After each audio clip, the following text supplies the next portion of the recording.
السلام علیکم ورحمۃ اللہ وبرکاتہ۔ اعوذ باللہ من الشیطان الرجیم، بسم اللہ الرحمن الرحیم۔ رب اشرح لی صدری ویسر لی امری واحلل عقدۃ من لسانی یفقہوا قولی۔ ڈیئر اسٹوڈنٹس اینڈ ویورز، کیا حال ہے؟ امید ہے خیریت سے ہوں گے۔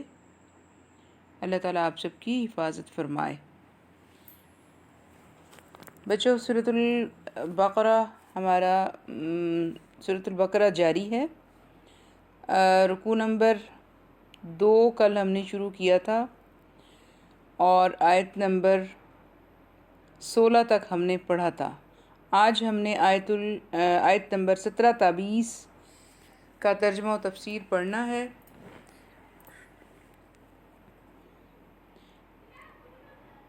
ان آیات مبارکہ میں منافقین کا تذکرہ چل رہا ہے۔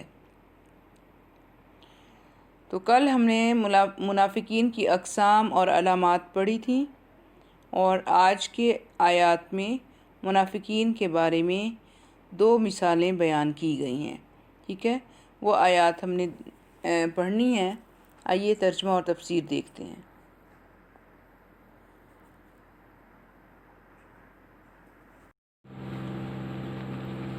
اعوذ باللہ من الشیطان الرجیم، بسم اللہ الرحمن الرحیم۔ مثلہم، مثال ان کی، کمثل الذی، جیسا کہ اس شخص کی مثال، استوقد نارا، جس نے جلائی آگ۔ ان کی مثال ایسے ہے جیسا کہ اس شخص کی مثال ہے جس نے آگ جلائی۔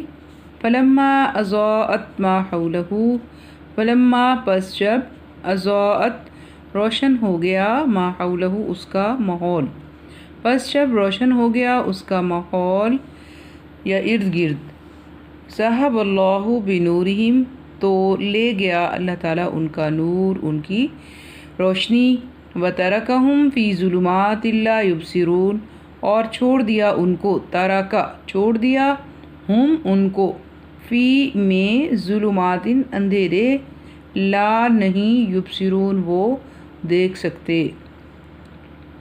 وَتَرَكَهُمْ فِي ظُلُمَاتٍ، اور چھوڑ دیا ان کو اندھیروں میں، لا یبصرون، وہ نہیں دیکھ سکتے۔ ٹھیک ہے۔ مَثَلُهُمْ كَمَثَلِ الَّذِي اسْتَوْقَدَ نَارًا، ان کی مثال ایسے ہے جیسا کہ اس شخص کی مثال ہے جس نے آگ جلائی۔ فلما اضاءت ما حولہ، اور فلما، پس جب، روشن ہو گیا اس کا ارد گرد، تو ذہب اللہ بنورہم، اللہ تعالیٰ ان کی روشنی لے گیا، ختم کر دی اللہ تعالیٰ نے ان کی روشنی۔ وَتَرَكَهُمْ فِي ظُلُمَاتٍ لَا يُبْصِرُونَ، اور ان کو اندھیروں میں چھوڑ دیا کہ اب وہ کچھ بھی نہیں دیکھ سکتے۔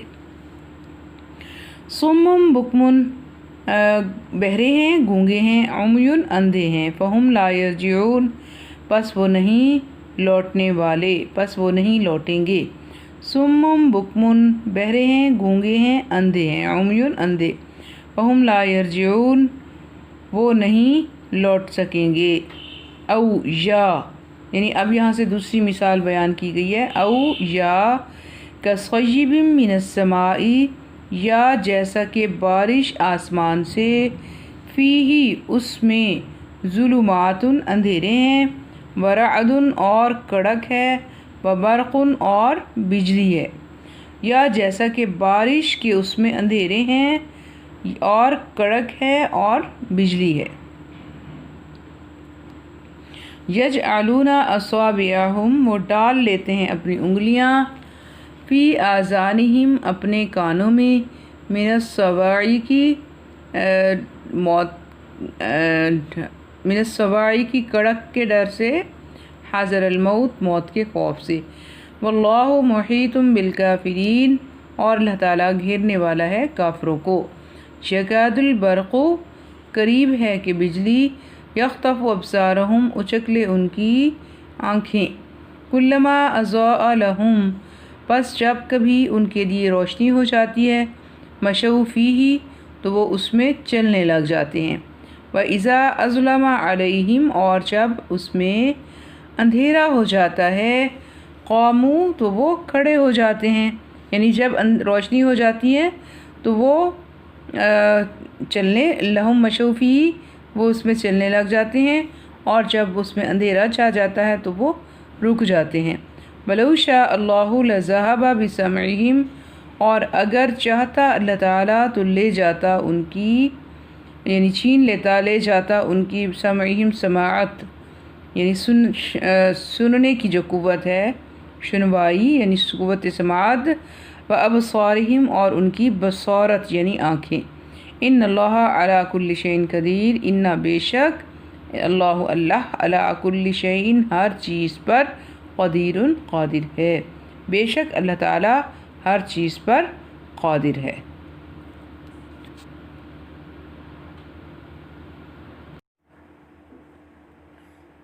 جی تشریح دیکھیے بچوں، کل جیسا کہ میں نے آپ کو بتایا تھا منافقین کی اقسام کے بارے میں، کہ منافقین کی دو اقسام ہیں، ٹھیک ہے۔ اعتقادی منافق جو دل سے کافر ہیں، صرف زبان سے ایمان کا اقرار کرتے ہیں، اور دوسرے جو ہیں عملی منافق یا مجازی منافق جو تذبذب کا شکار ہیں، جو دل سے تو کافر نہیں ہیں، دل میں ایمان تو ہے لیکن اس کا اقرار کرنے سے ڈرتے ہیں، اور جن کا ایمان کمزور ہے اور ان کا عمل جو ہے وہ مضبوط نہیں ہے، ٹھیک ہے۔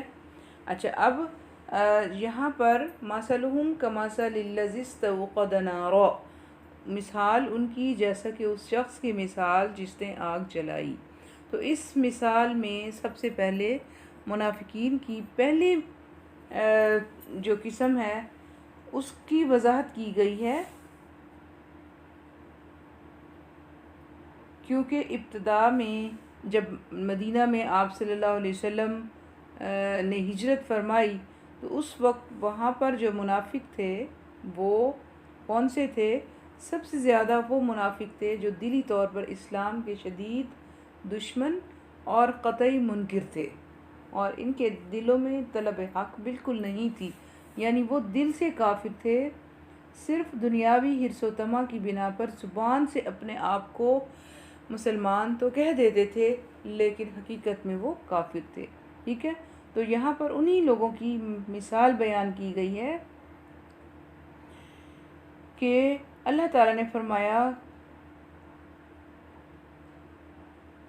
کہ منافقین کی مثال ایسے ہے، اس شخص کی مثال جیسی ہے کہ جس نے جنگل میں آگ روشن کی تاکہ وہ راستہ دیکھ سکے، ٹھیک ہے۔ استوقد نارا، جس نے آگ جلائی، فلما اضاءت ما حولہ، بس جب اس کا ارد گرد روشن ہو گیا، یعنی اس کو ہر چیز نظر آنے لگ گئی، مفید اور مضر کے درمیان فرق واضح ہونے لگ گیا، اور تو کیا ہوا کہ اس ذہب اللہ بنورہم، کہ اچانک ہی اللہ تعالیٰ ان کی روشنی لے گیا، یعنی اللہ نے اچانک ہی آگ بجھا دی، اور وہ دوبارہ اندھیروں میں وَتَرَكَهُمْ فِي ظُلُمَاتٍ، اور ان کو اندھیروں میں چھوڑ دیا، یعنی وہ دوبارہ اندھیروں میں ٹھوکریں کھانے لگ گئے، یعنی اس شدید تاریکی کے ساتھ بہرے، گونگے اور اندھے بھی ہیں، یعنی حواس انسانی سے بھی محروم ہو چکے ہیں، ٹھیک ہے۔ تو کیا مطلب ہے؟ کفر کے گھٹا ٹوپ اندھیرے میں اسلام اور ہدایت کا آفتاب چمکا اور ماحول کی ہر چیز کو روشن کر دیا، یعنی اسلام آیا اور اسلام نے حق و باطل میں فرق کو واضح کر دیا، تو جو لوگ سچے مسلمان تھے انہوں نے حق کا راستہ دیکھ لیا، لیکن جو کافر تھے جنہوں نے حق کو نہیں سمجھا، حق کا انکار کیا، دل سے اسلام کو قبول نہیں کیا، تو ان کی مثال ایسے ہے کہ جیسے ایک شخص کو ہدایت کی راہ معلوم بھی ہو گئی، اس نے سب کچھ دیکھ بھی لیا، اس کے باوجود بھی وہ اس نے یعنی اپنے آپ کو گویا ایسے سمجھا جیسے وہ اندھا ہو، گونگا اور بہرا ہو، اس کو نہ تو کچھ دکھائی دیا، نہ کچھ سمجھائی دیا، اور نہ ہی کچھ سنائی دیا۔ تو ایسے لوگوں کی اللہ تعالیٰ اچانک جو ہے روشنی اس نے سلب کر لی، یعنی منافقین جو تھے جنہوں نے ظاہراً مسلمانوں کے خوف سے اسلام قبول کر لیا، لیکن چونکہ وہ دل سے تو مسلمان تھے نہیں، اس لیے انہوں نے معمولی فائدہ یعنی مال غنیمت اور تحفظ جان و مال کو کچھ حد تک حاصل کر لیا، اور فوراً ہی ان کے فوائد ختم ہو گئے، تو تمام مسلمانوں پر ان کی حقیقت ظاہر ہو گئی، اور جاہ و مال کے اندھیروں نے پھر ان کی منزل کو کھو دیا اور وہ اندھیروں میں گم ہو کر رہ گئے۔ اب ان کی جو یہ حالت ہے یہ ناقابل اصلاح ہے اور وہ جہنم رسید ہوں گے، ٹھیک ہے۔ تو یعنی اس میں منافقین کی پہلی مثال بیان کی گئی ہے کہ جو دل سے کافر ہیں، جن کے دل میں کوئی ایمان کی روشنی نہیں ہے، تو وہ ہمیشہ اندھیروں میں بھٹکتے پھریں گے، ان کو ہدایت حاصل نہیں ہو سکتی۔ وہ اپنی آنکھوں سے ہدایت کو دیکھنے کے باوجود بھی اس میں راہ حق کا راستہ یعنی حق کا راستہ دیکھنے کی صلاحیت سے محروم ہیں، راہ حق کو پانے کی صلاحیت سے محروم ہیں، ٹھیک ہے۔ اچھا جی، اس کے بعد جو ہے آیت نمبر 19 اور 20 میں دوسری مثال بیان کی گئی ہے کہ او کصیب من السماء فیہ ظلمات و رعد و برق، یا جیسا کہ آسمان سے بارش، فیہ ظلمات کے اس میں اندھیرے بھی ہیں، برعد اور کڑک بھی ہے، و برق اور بجلی بھی ہے، یعنی آسمان سے جو بارش برس رہی ہے تو اس میں اندھیرے بھی ہیں اور اس میں بجلی کی کڑک بھی ہے اور اس میں یعنی خوف بھی ہے۔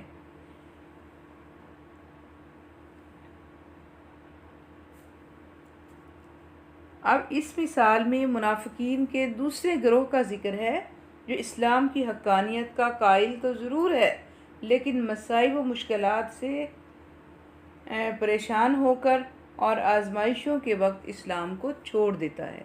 گویا یہ دوسرا گروہ جو ہے وہ شک اور تذبذب کا شکار ہے اور ضعیف الاعتقادی میں مبتلا ہے۔ اس مثال میں منافقین جو ہے موسلادھار بارش میں گھرے ہوئے ہیں اور شدید تاریکی، بجلی کی بھی چمک رہی ہے اور شدید تاریکی بھی ہے اور ہاتھ کو ہاتھ بھی دکھائی نہیں دیتا، تو ایسے لگتا ہے کہ جیسے ابھی یہ بجلی جو ہے وہ ان کی جان سلب کر لے گی، ان کے لیے جان لیوا ثابت ہو جائے گی، تو اس وجہ سے وہ ڈر اور خوف سے کانوں میں انگلیاں ڈال لیتے ہیں کہ ایسا نہ ہو کہ ان کو موت آ جائے۔ اب وہ اپنی منزل کی طرف جانا چاہتے ہیں لیکن ان کو راستہ دکھائی نہیں دیتا، تو اچانک جب بجلی چمکتی ہے تو ایسے لگتا ہے کہ وہ ابھی بصارت لے جائے گی، تو جو تھوڑی بہت روشنی ان کو حاصل ہوتی ہے وہ اس میں چل پڑتے ہیں، پھر جب اندھیرا چھا جاتا ہے تو وہ گم سم ہو کر کھڑے ہو جاتے ہیں۔ اچھا، اس آیت مبارکہ میں کیا بیان کر رہے ہیں؟ اللہ تعالیٰ اصل میں بیان فرما رہے ہیں کہ بارش سے مراد اسلام ہے جو انسانیت کے لیے رحمت بن کر آیا ہے، ٹھیک ہے، اور کڑک اور چمک اور اندھیرے، گھٹا ٹوپ اندھیرے سے مراد کیا ہے کہ وہ مشکلات اور مصائب اور پریشانیاں اور جنگیں اور جہاد کی جو مشکلات ہیں وہ جو مسلمانوں کو کفار کے مقابلے میں وہ سارے مصائب پیش آ رہے ہیں، تو جب یہ کمزور ایمان والے ان مصائب کو دیکھتے ہیں تو پھر وہ رک جاتے ہیں اور پھر وہ مسلمانوں سے پیچھے رہ جاتے ہیں، اور یعنی مصائب کے وقت وَإِذَا أَظْلَمَ عَلَيْهِمْ قَامُوا کا مطلب یہی ہے کہ جب ان کو اندھیرا نظر آتا ہے تو وہ رک جاتے ہیں، یعنی مصائب اور تکالیف مسلمانوں کا ساتھ نہیں دیتے اور پیچھے رہ جاتے ہیں، اور جب کبھی روشنی ہو جاتی ہے فلما اضاءت ما حوله، اور جب کبھی ان کے لیے مشوا فیہ روشنی ہو جاتی ہے تو وہ اس میں چلنے لگ جاتے ہیں۔ کیا مطلب ہے کہ جب مسلمانوں پر خوشحالی کا وقت آتا ہے، جہاد میں ان کو فتح نصیب ہوتی ہے، ان کو مال غنیمت مل رہا ہوتا ہے، تو ایسے میں یہ لوگ اسلام کے ساتھی بن جاتے ہیں، مشعوفی ہی، وہ اس میں چلنے لگ جاتے ہیں، یعنی مسلمانوں کا ساتھ دینے لگ جاتے ہیں کہ ہم بھی اس کے فوائد سے جو ہے اس کے فوائد کو حاصل کر لیں اور مستفید ہو جائیں. ٹھیک ہے، تو اگر اللہ تعالیٰ چاہتا تو ان کو بھی یعنی ان منافقین کو بھی پہلی قسم کے منافقین کی طرح اندھا بہرا بنا سکتا تھا، مگر اللہ کا قاعدہ یہ نہیں ہے کہ جو کسی حد تک بھی اسلام کو دیکھنا اور سننا چاہتا ہو تو اس کو اتنا بھی موقع نہ دے. تو اس لیے اسی قدر یعنی تھوڑی سی سماعت اور بصارت کو ان کے پاس رہنے دیا.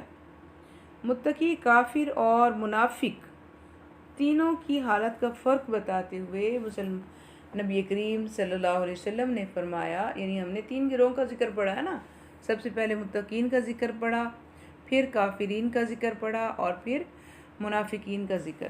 ٹھیک ہے،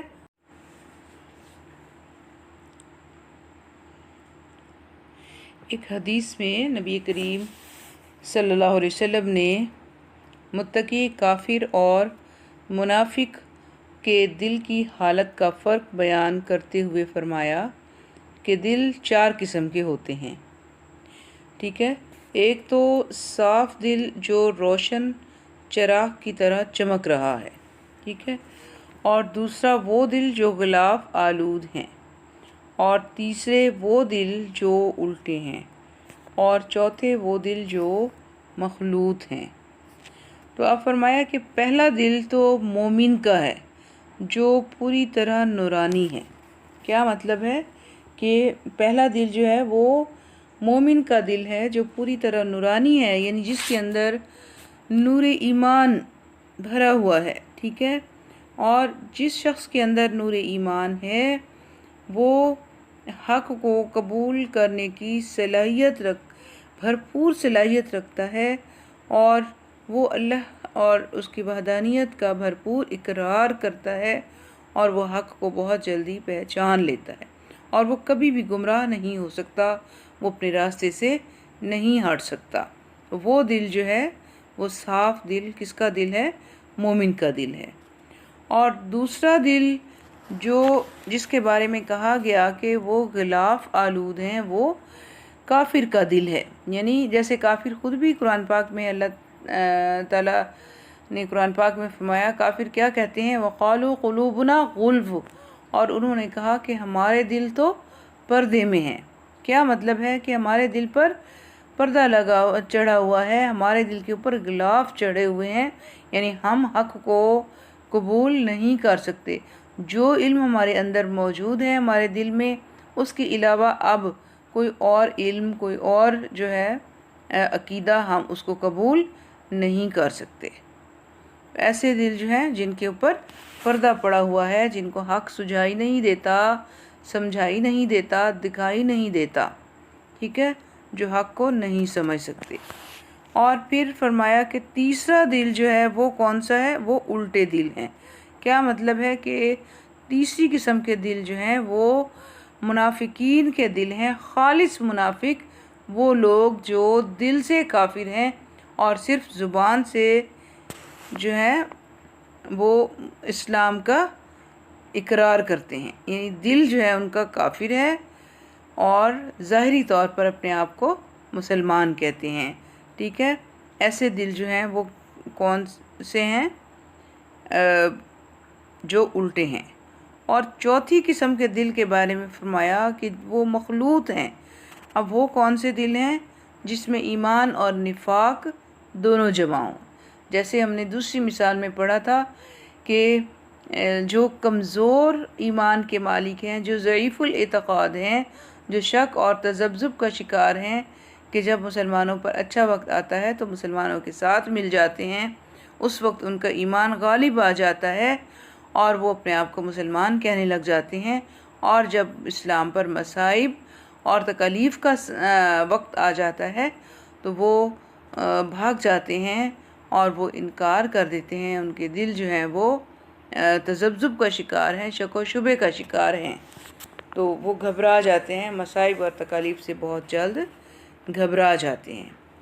اللہ تعالیٰ کے نبی صلی اللہ علیہ وسلم فرماتے ہیں کہ ایمان کی مثال اس سبزی کی سی ہے جو پاکیزہ پانی سے بڑھ رہی ہو، یعنی صاف ستھرا پانی جس سبزی کو ملتا ہے وہ بڑھتی چلی جاتی ہے، وہ پھلتی پھولتی ہے، پھیلتی ہے۔